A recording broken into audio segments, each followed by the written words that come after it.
Welcome to crime diaries. ఈ వారం మన guest one of the young and dynamic IPS officer. పేరు స్మృతిక్ Rajanala, ASP Dantewada. ఇటీవల అబుజ్మలో జరిగిన ఎన్కౌంటర్ కి కమాండింగ్ ఆఫీసర్. ఆయన అబుజ్మలో పోలీసులు వెళ్ళలేరు అనుకున్న సమయంలో ఆయన లీడ్ తీసుకుంటూ ఒక టీం ఫామ్ చేసి అబుజ్మలోకి వెళ్ళారు. వెళ్ళిన తర్వాత ఒక భారీ ఎన్కౌంటర్ జరిగింది. దానివల్ల మావోయిస్ట్ పార్టీకి చాలా పెద్ద దెబ్బ తగిలిందని చెప్పుకోవచ్చు. చరిత్రలో లేని విధంగా మహబూజ్మలో జరిగిన ఎన్కౌంటర్ లో మావోయిస్ట్ పార్టీకి 31 మంది ప్రాణాలు కోల్పోయారు. 37 మందిని చంపడం వెనక పోలీసుల ఉద్దేశం వేరే ఉద్దేశం లేకపోయినా అక్కడ పరిస్థితి ప్రభావంతో ఎక్స్చేంజ్ ఆఫ్ ఫైర్ లో 31 మంది చనిపోయినట్లుగా బస్తర్ ఐజీ సుందర్ రాజు గారు చాలా క్లియర్ గా చెప్తారు. ఎప్పటి నుంచో కూడా ఛత్తీస్గఢ్ లో వాళ్ళు అబుజ్మడ్ ని ఒక పెట్టని కోటగా పెట్టిన పార్టీకి ఒక పెద్ద దెబ్బగానే మనం భావించవచ్చు. అసలు అబుజ్మడ్ లోకి ఏ విధంగా వెళ్ళారు? అబుజ్మడ్ అనేది దంతెవాడికి నారాయణపూర్ కి మధ్య సరిహద్దులో ఒకవైపు మహారాష్ట్రకి బార్డర్ ఉంటది కాబట్టి అందులో వెళ్ళిన వారు బయటికి రాలేరు. అసలు గూగుల్ కూడా ట్రేస్ చేయని ఏరియాలో ఎలా వెళ్ళారు, ఈ ఆపరేషన్ ఎలా సాధించారు, ఆపరేషన్ సక్సెస్ అవడానికి రీజన్ ఏంటి, వాళ్ళు తీసుకున్న రేషన్ ఏ విధంగా తీసుకుంది, వాళ్ళు తీసుకున్న ప్రికాషన్స్ ఎలాగున్నాయి, అంతేకాకుండా ఎంట్రీ ఎక్కడుంది, ఎగ్జిట్ ఎక్కడుంది అనే విషయాలు మనం అప్పుడు కమాండింగ్ ఆఫీసర్ స్మృతిక్ రాజనాగర్ గారు తెలుసుకుందాం. సార్ నమస్తే అండి. నమస్తే అండి మురళీధర్ గారు, బాగున్నారా? బాగున్నా సార్. మా తెలుగు వారు, పర్టికులర్ గా మా తెలంగాణ వ్యక్తి ఇటువంటి మంచి ఆపరేషన్ చేయడం అనేది తెలుగు వారు అందరూ కూడా గర్వించదగ్గ విషయం. చనిపోవడం అనేది అది మనం క్లెయిమ్ చేయలేము, కానీ ఇటువంటి రిస్క్ ఆపరేషన్ చేయడం అనేది గ్రేట్ గా మనం అందులో మీలాంటి ఫస్ట్ ఐపీఎస్ ఆఫీసర్ కి ఒక అచీవ్మెంట్, మీ సర్వీస్ లో ఇది ఒక మెమరబుల్ ఇన్సిడెంట్ గా చెప్పుకోవచ్చు. డెఫినెట్లీ. ఓకే సార్, అబుజ్మడ్ అనేది పెట్టెన కోట పార్టీ. ఎక్కడ ఇన్ఫర్మేషన్ రాదు, అందులో చీమలు కూడా బయటికి రావు, కాకులు దూరిన కారణం చాలా మంది చెప్తుంటారు. ఒకసారి నేను కూడా వెళ్ళాను, కానీ దారి తప్పి వచ్చాను అనుకోండి, ఎదురు చాలా బాధపడి. అటువంటి ఏరియాలోకి ఆపరేషన్ కి మీరు అంతా వెళ్ళారు. అంత క్లియర్ ఇన్ఫర్మేషన్ ఎలా వచ్చింది, అంటే అంతమంది గ్యాదర్ అయ్యారు విషయాన్ని మీకు ఎలా ఇన్ఫర్మేషన్ వచ్చింది, ఆ ఇన్పుట్స్ ఎలా గ్యాదర్ చేసుకుంటూ ఎక్కడ కూడా మీకు అక్కడ టవర్ లొకేషన్ కూడా కనపడిన ఏరియాలో ఎలా మీరు దాన్ని ట్రేస్ చేసుకుంటూ వెళ్ళి ఆపరేషన్ చేశారనే విషయం చెప్పే ముందు, స్మృతిక్ రాజనాల గారు ఫ్యామిలీ బ్యాక్గ్రౌండ్, ఈ పోస్ట్ మీరు కావాలంటే బై ఛాన్సా బై చాయిస్ పోలీస్ పంపిస్తారు? థ్యాంక్ యూ అండి. యాక్చువల్లీ మీరు అన్నట్టు అబుజ్మాడ్ లో చాలా రేర్ గా ఆపరేషన్స్ అవుతున్నాయి. బట్ ఈ లాస్ట్ ఒక 6 months లో చూసుకుంటే మేము అబుజ్మాడ్ లోకి రెగ్యులర్ గా వెళ్ళి ఆపరేషన్ చేయడం జరిగింది. బట్ అబుజ్మాడ్ గురించి చెప్పే ముందు స్మృతిక్ రాజనాల గారు ఫ్యామిలీ బ్యాక్గ్రౌండ్, అమ్మా నాన్న, అసలు మీరు సివిల్స్ రాయాలి ఎందుకు అనుకున్నారు? యాక్చువల్లీ నేను పుట్టి పెరిగిందంతా వరంగల్ అండి. మా మమ్మీ అండ్ డాడీ ఇద్దరు advocates, lawyers. Daddy practising and mummy law teach చేస్తుండేది. సో అండ్ చిన్నప్పుడంతా నేను సెయింట్ గేబ్రియల్స్ హై స్కూల్ వరంగల్లో చదివాను 10th వరకు. దాని తర్వాత ఇంటర్ కి హైదరాబాద్ వెళ్ళడం జరిగింది. దాని తర్వాత ఎన్ఐటి వరంగల్లో బయోటెక్నాలజీలో బీటెక్ చేశాను. సో అప్పుడు నాకు మా ఫ్రెండ్ వాళ్ళ ఫాదర్ ఒక అంకుల్ ఐపీఎస్ ఆఫీసర్ పరిచయం అవడం జరిగింది. సో బిఎన్ రమేష్ గారు అని retired DG west Bengal. So uncle ని కలవడం జరిగింది. సో అంకుల్ తో నేను చాలా మోటివేట్ అయ్యాను. సో అంకుల్ కూడా నన్ను చాలా ఎంకరేజ్ చేశారు. అలా నా ప్రిపరేషన్ అంటే టువర్డ్స్ ఐపీఎస్ నాకు ముందు నుండి ఇంక్లినేషన్ ఉండింది. అంకుల్ అంటే ఫస్ట్ క్లోజ్ గా చూసింది నేను ఒక బ్యూరోక్రాట్ అంటే అంకుల్నే. సో అలా అంకుల్ ని చూసి ఇన్స్పైర్ అవ్వడం, మోటివేట్ అవ్వడం అండ్ చెయ్యొచ్చు అనే ఒక కాన్ఫిడెన్స్ వచ్చింది. అండ్ అంకుల్ కూడా చాలా సపోర్ట్ చేశారు. సో అలా ఈ ప్రిపరేషన్ జర్నీ అనేది కొంచెం బీటెక్ లాస్ట్ ఇయర్ లో అలా స్టార్ట్ అయిన తర్వాత నేను 4 years డాక్టర్ రెడ్డిస్ ల్యాబొరేటరీస్ లో హైదరాబాద్ లో జాబ్ చేశాను. సో చేస్తూ ప్రిపరేషన్ కూడా చేశాను, బట్ అప్పుడు రిజల్ట్ రాలేదు. సో దాని తర్వాత నేను రిజైన్ చేసి కంప్లీట్ ప్రిపరేషన్ చేయడం జరిగింది. సో దాంట్లో నా ఫస్ట్ ప్రిఫరెన్స్ కూడా ఐపీఎస్. నాకు ఎప్పుడు యూనిఫామ్ వేసుకొని చెయ్యాలి అనేది ఒక ఇది ఉండింది ముందు నుండే. సో లక్కీగా ఐపీఎస్ దొరకడం అండ్ ఛత్తీస్గఢ్ క్యాడర్ దొరకడం అండ్ దాంట్లో ఇంత మంచి ఆపరేషన్ లో పార్టిసిపేట్ చేసే ఛాన్స్ అన్ని, అంటే మీరు ఛాన్స్ చాయిస్ అన్నారు, it is totally choice. Cadre మా చాయిస్ ఉండదు, అది బై ఛాన్స్ దొరికింది. బట్ లక్కీగా అగైన్ ఈ ఆపరేషన్ నా చాయిస్, ఈ సర్వీస్ నా చాయిస్. ఓకే సార్, మీరు సివిల్స్ రాసేటప్పుడు మీరు తీసుకున్న ఆప్షన్ ఏంటి? మీరు ఎన్ని అటెంప్ట్ కంప్లీట్ చేసుకొచ్చారండి?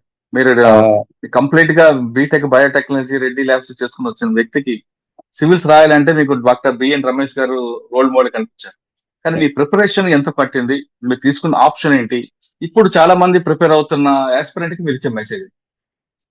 నా ప్రిపరేషన్ జర్నీ చాలా లాంగ్ అయిందండి. ఇందాక మీకు చెప్పినట్టు నేను డాక్టర్ రెడ్డిస్ లో జాబ్ చేస్తూ ప్యారలల్ కి ప్రిపేర్ అయ్యాను. సో దానివల్ల నాకు ప్రిపరేషన్ కొంచెం టైం పట్టింది. టైం అప్పుడు నాకు కంప్లీట్లీ ఇవ్వలేకపోయాను ప్రిపరేషన్ కి. సో దానివల్ల నాకు నెంబర్ ఆఫ్ అటెంప్ట్స్ కొంచెం ఎక్కువ అయ్యాయి. అది 6th attempt లో క్లియర్ అయిందండి. సో నేను రిజైన్ చేశాక ఫుల్ ఫ్లెజ్ ప్రిపరేషన్ స్టార్ట్ చేశాక నాకు రిజల్ట్ అనేది వచ్చింది. సో అంటే మీరు తీసుకున్న ఆప్షన్ ఏంటండి? ఆప్షనల్ ఆంథ్రోపాలజీ అండి. ఓ అంతర్వాళ్ళు తీసుకున్నారు, 6 అటెంప్ట్ కొట్టారు కదండి. అప్పుడు పేరెంట్స్ అడగలేదా, ఆల్రెడీ రెడ్డి ల్యాబ్స్ లో పనిచేస్తున్నావు, మంచి శాలరీ వస్తుంది, కానీ ఇది రిజైన్ చేసి సివిల్స్ లోకి వస్తున్నారు కాబట్టి ఇదంతా సివిల్స్ అనేది లాంగ్ ప్రాసెస్ అండి. ఇమీడియట్ గా వచ్చేది డిగ్రీ లాగా 3 సంవత్సరాలు 4 సంవత్సరాలు అనేది ఉండదు. అందులో మీరు కూడా 6 సంవత్సరాలు 6 సంవత్సరాలు ఎప్పుడైనా సరే మీ ఫ్రెండ్స్ కానీ, మీ ఫ్యామిలీ కానీ, మదర్ కానీ, వాళ్ళు కానీ ఎందుకు వదిలిపెట్టామని అన్నారా? లేదు మీరు ఆల్రెడీ ప్లాన్ బి పెట్టుకొని ఇందులోకి వచ్చారు? యాక్చువల్లీ ప్లాన్ బి ఏం లేదు. మీ లక్కీగా చెప్పాలంటే మా పేరెంట్స్ ఇంకా చాలా సపోర్ట్ చేశారు. వాళ్ళు అసలు జాబ్ చేయొద్దు అని అన్నారు. జాబ్ వచ్చినప్పుడు కూడా జాబ్ చేయొద్దు అని అన్నారు. నేను ఇంకా క్యాంపస్ లో వచ్చింది ప్లేస్మెంట్స్ లో, సో ఒక 1-2 years చేస్తా అనే దాంతో వెళ్ళా. అది 4 years అయిపోయింది. అక్కడ మంచి వర్క్ అదంతా అవ్వడం వల్ల మంచి 4 years అయిపోయింది. తెలియకుండా 4 years అయిపోయింది. వాళ్ళు రెగ్యులర్ గా నన్ను అదే అంటుండే, రిజైన్ చేసి ప్రిపేర్ అవ్వు అని చెప్పి నా వెనకాల పడుతుండే. సో పేరెంట్స్ దగ్గర నుండి ఎప్పుడు ఎలాంటి ప్రెషర్ లేకుండే. అంటే వద్దు, బ్యాకప్ లాగా ఇదే బాగుంది అని చెప్పి ఎప్పుడేం అనలేదు. వాళ్ళకి ముందు నుండే తెలుసు నేను వెళ్ళాలి, అంటే నాకు ఇష్టం, ఇంట్రెస్ట్ ఉంది అని చెప్పి. యూనిఫామ్ సర్వీసెస్ నాకు ముందు నుండే ఇంట్రెస్ట్ ఉండింది. సో ఆ రకంగా వాళ్ళకి ముందు నుండే క్లియర్ ఉంది దట్ ఎప్పుడైనా నేను వెళ్తా అని చెప్పి. వాళ్ళు ఇంకా ఎర్లీగానే రిజైన్ చేసేసి వెళ్ళిపోమని చెప్పాను. నేను ఇంకా కొంచెం లేట్ చేశాను. అచ్చా సార్, 6 సంవత్సరాల్లో ఒక అటెంప్ట్ ఫెయిల్ అవుతూ వస్తున్నప్పుడు అంటే పేరెంట్స్ మనకి సపోర్ట్ చేస్తారు, మీకు కానీ ఎవరికైనా సరే. కానీ మనకున్న ఒక సర్కిల్ ఉంటది, అదే ఎందుకురా ఇంకా చదువుతా ఆపు అనే కొంతమంది కానీ, లేదా మీ పేరెంట్స్ మీ బంధువులు కూడా ఇంకా స్మృతికి పెళ్లి చేసేయండి చాలు, చదివి చాలే అని వాళ్ళు, ఇటువంటి వాళ్ళు కొంతమంది అంటే వాళ్ళు కూడా మంచిదే ఉద్దేశం, చెడు ఉద్దేశం కాదు. ఆ విధంగా మీకు ఈ ఫోర్స్ ఎప్పుడైనా ఎదురైందా, స్ట్రెస్ అది? చాలా ఎదురైంది. 6 years చాలా లాంగ్ టైం కదా, సో చాలా ఎదురైంది. చాలా మంది క్రిటిసైజ్ కూడా చేశారు. చాలా మంది అంటే ఏం రాకుండా ఇంట్లో పడున్నాడు, రిజైన్ చేసి వచ్చి అని చెప్పి అనుకున్నారు. జాబ్ పోయిందేమో, జాబ్ పోతే ఏదో సివిల్స్ వంక పెట్టుకొని ఇంట్లో కూర్చున్నాడు అని చెప్పి అనుకున్నారు. అలా చాలా మంది అనుకునే వాళ్ళు అనుకున్నారు. బట్ అవును. అదే నాకు తెలుసు, మా ఫ్యామిలీకి తెలుసు ఏంటి అని చెప్పి, ఏం జరుగుతుంది అంటే ఎలా ప్రిపేర్ అవుతున్నా ఏంటి అని చెప్పి నాకు మా ఫ్యామిలీకి తెలుసు. సో వాళ్ళ సపోర్ట్ ఉన్నంత వరకు బయట వాళ్ళ ఎక్స్టర్నల్ ఫ్యాక్టర్స్ నా మీద అంత ప్రెషర్ ఏం తీసుకోలేదు. అప్పుడప్పుడు అనిపిస్తుంది అంటే అటెంప్ట్స్ ఫెయిల్ అయినప్పుడు డెఫినెట్లీ డిమోటివేట్ అవుతారు, జనరల్ గా ఎవరైనా అవుతారు. సార్, ఛత్తీస్గఢ్ వెళ్ళేసరికి అప్పటికే దంతెవాడ ఆ ప్రాంతం అంతా కూడా మావోయిస్ట్ ప్రభావిత ప్రాంతం అని చాలా మంది తెలుసు. మీ పేరెంట్స్ కానీ లేదా మీకు కానీ ఎందుకు వెళ్ళావరా, ఎందుకు వచ్చావరా, ఎందుకు మనకు ఆ ఛత్తీస్గఢ్ క్యాడర్ అలాంటి అయిందని ఎప్పుడైనా ఫీలింగ్ వచ్చిందా? ఛత్తీస్గఢ్ వచ్చినప్పుడు డెఫినెట్లీ హోమ్ స్టేట్ రాని ఏ ఆఫీసర్ అన్నా కొంచెం ఫీల్ అవుతారు, అరే మన స్టేట్ రాలేదు అని చెప్పి.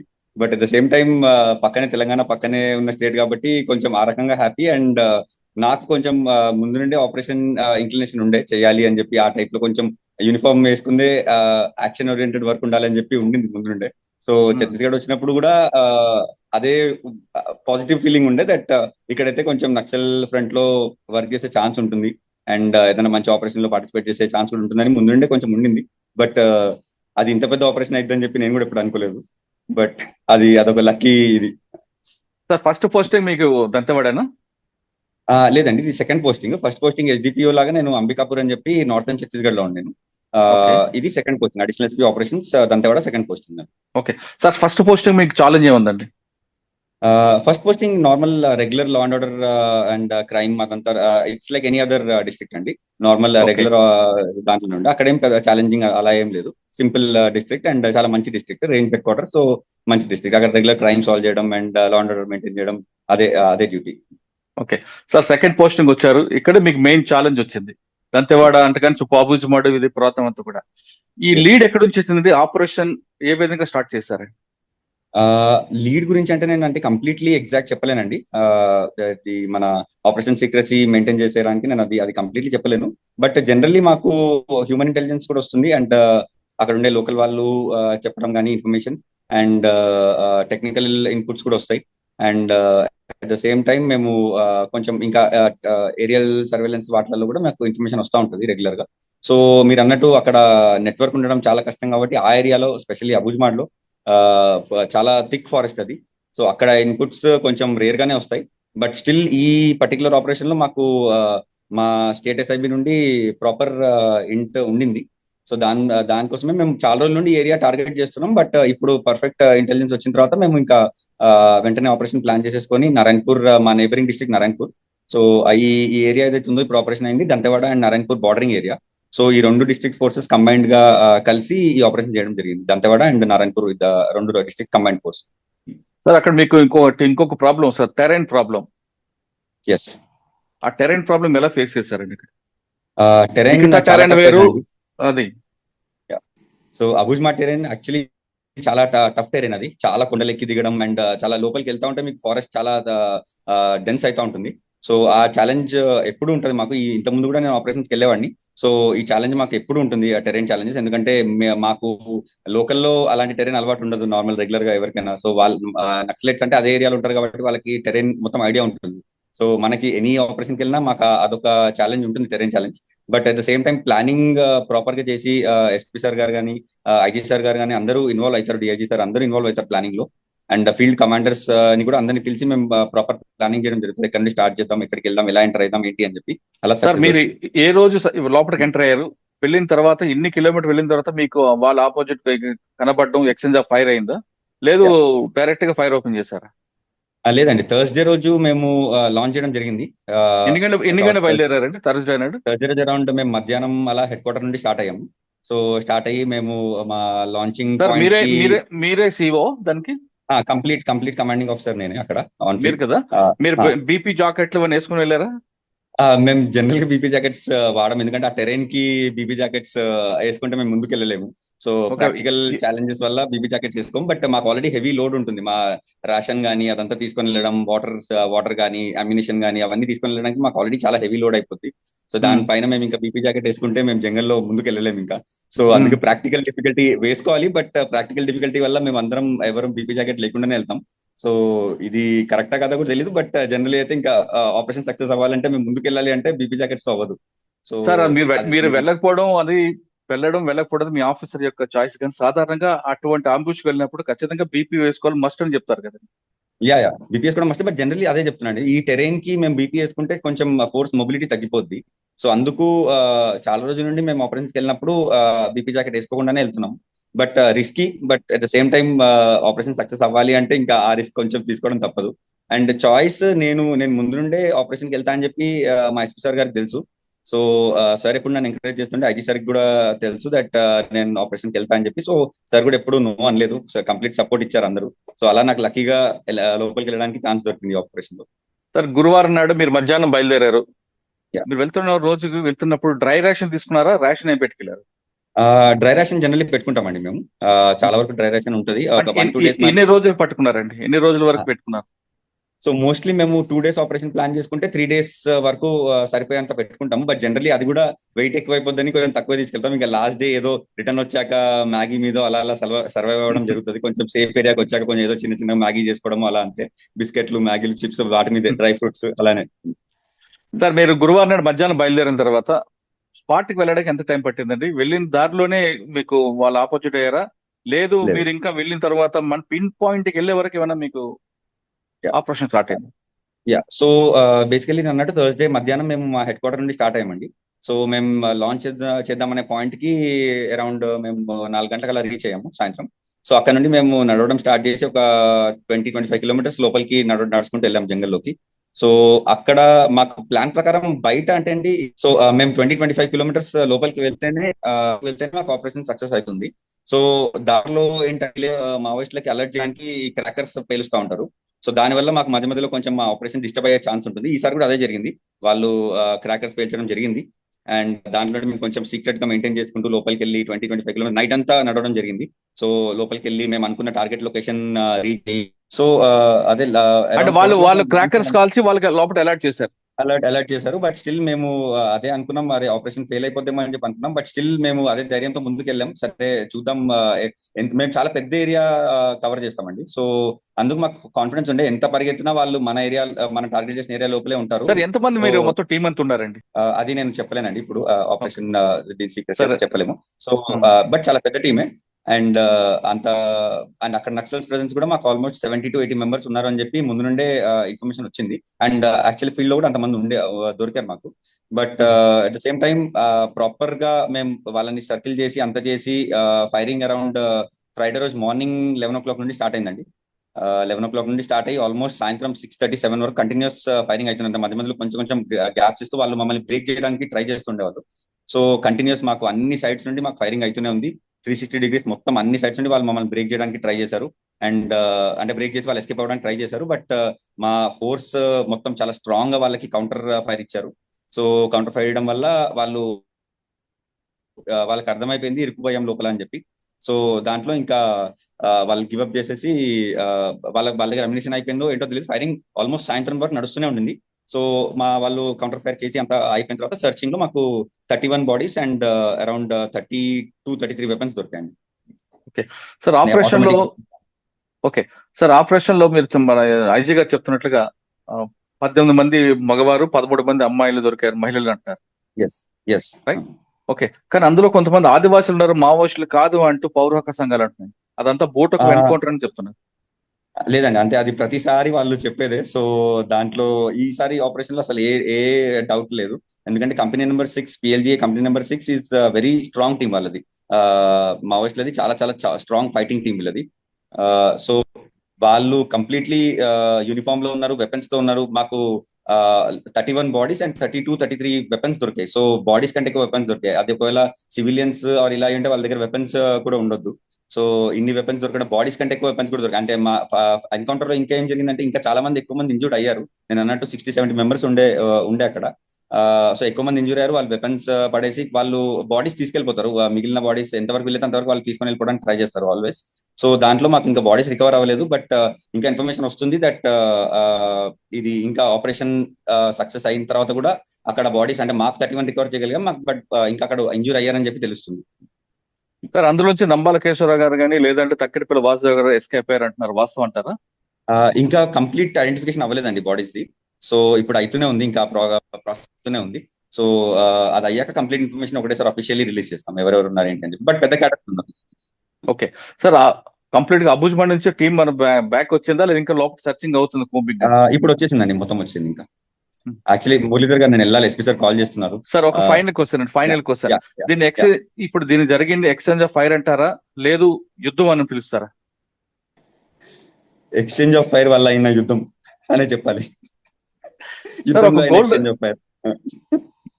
సార్ నెక్స్ట్ మీ గోల్ ఏంటండి? అబుజ్మండ్ ఇంకా ఆపుతారా, ఇంకా ముందుకు వెళ్ళే అవకాశం ఉంది?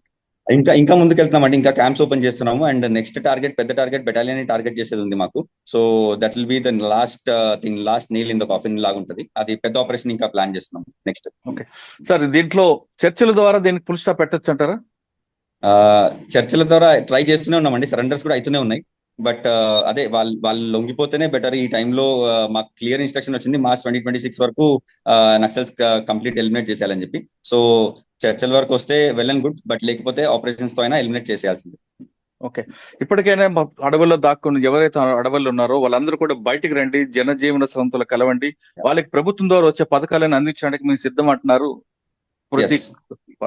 ఛత్తీస్గఢ్ గవర్నమెంట్ ఇప్పుడు కూడా చర్చలకు ఆహ్వానం కల్పించింది కాబట్టి ఇప్పటికైనా రండి, మాట్లాడండి. ఆదివాసీలకు కావాల్సిన అభివృద్ధి కార్యక్రమం అన్ని కూడా ప్రభుత్వం ద్వారా చేయడానికి ప్రభుత్వం కూడా రెడీగా ఉందని శృతికి చెప్తున్నారు. శృతికి చెప్తున్నట్లుగా ఇప్పటికే సెంట్రల్ గవర్నమెంట్ 2026కి ఒక టార్గెట్ ఇచ్చింది కాబట్టి అంతవరకు పార్టీకి నష్టం జరగకుండా ఉండాలంటే ఇప్పటికైనా అజ్ఞాతులు ఉన్న క్యాటర్ అంతా కూడా బయటకు వచ్చి ప్రభుత్వంతో చర్చలు జరిపి వారు అనుకున్నట్లుగా ఆదివాసీలకు కావాల్సిన మౌలిక సదుపాయాలు కల్పించడంలో వాళ్ళు కూడా కృషి చేయాల్సిన అవసరం ఎంతైనా. అప్పుడే అబుజ్మండ్లో కాల్పుల మోత ఆగిపోయి ఇరు పక్షాలు కూడా, అంటే ఇటువైపు నక్సల్ చనిపోవడం కాదు, ఇటువైపు మరోవైపు పోలీసులు కూడా ప్రాణాలు కోల్పోతున్నారు. కాబట్టి వీళ్ళిద్దరి మధ్యన ఆదివాసులు నలిగిపోకుండా ఉండాలంటే దీనికి పులి స్టాప్ అవసరం ఎంతైనా ఉంది. ఖచ్చితంగా నక్సల్ తరపున ఎవరైనా కానీ ప్రభుత్వం తరపున వచ్చి చర్చలు జరపాల్సిన అవసరం ఎంతైనా కనిపిస్తుంది. మొత్తం మీద తీసుకుంటే ఒక తెలంగాణ అబ్బాయి ఫస్ట్ ఆపరేషన్ అబుజ్మండ్లో కాలు పెట్టి సక్సెస్ అయ్యారు. ముందు అబుజ్మండ్లో కాలు పెట్టిన తెలంగాణ యువకుడికి, యంగ్ ఐపీఎస్ ఆఫీసర్ కి, స్మృతిక్ రాజనాలకి కంగ్రాట్స్ చెప్తూ, ఇది స్మృతిక్ అబుజ్మండ్ అడవులపై స్మృతిక్ తో ఎక్సలెంట్. వచ్చే వారం మరో ఇష్యూలో మళ్ళీ కలుద్దాం. స్మృతిక్ థ్యాంక్ యూ వెరీ మచ్. మీరు బాగా సక్సెస్ అవ్వాలంటే ఎన్కౌంటర్ చేయడమే మీరు కాదు, రూల్ ఆఫ్ లా ఇంప్లిమెంట్ చేయాలి. ప్రజలందరికీ మీరు అందుబాటులో ఉండాలి. సామాన్యుడి వైపు మీరు ఉండాలని మేము కోరుకుంటున్నాం. Thank you so much.